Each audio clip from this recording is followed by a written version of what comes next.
He's Jordan Schultz, Yahoo Sports Insider, covering the NBA and the NFL, among other things. You were speaking to Dwayne Wade recently, and one of the topics that came up was free agency, and it felt like Dwayne Wade thinks Paul George is going to the Lakers.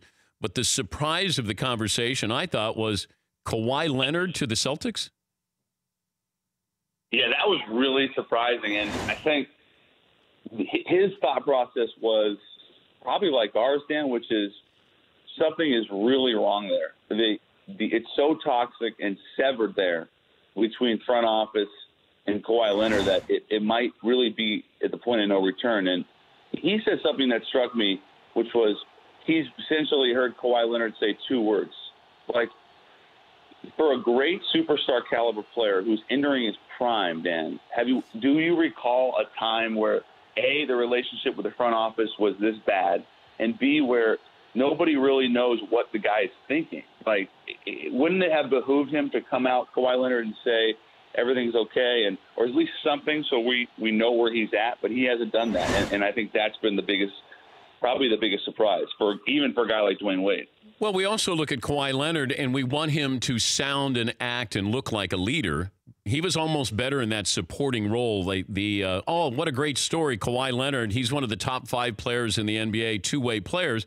Now you want him to be out in front where he's quotable. Right. You interview him. They do profiles in ESPN, the magazine, and you're just not getting that from Kawhi Leonard.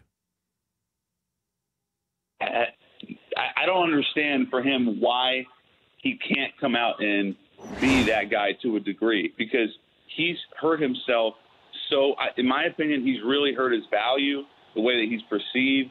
Smarter people than me have said, what is he doing?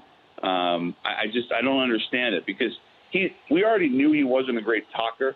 You know, he wasn't that Kobe or MJ, that really charismatic superstar. But at 26 years old, this guy should have every ounce of media savvy and the ability to relate. And he just, for whatever reason, either doesn't want it or isn't capable of doing it. And I think it has hurt his value to a degree. For more Dan Patrick Show, tune to Audience Channel 239 on DirecTV or download the Dan Patrick Show app.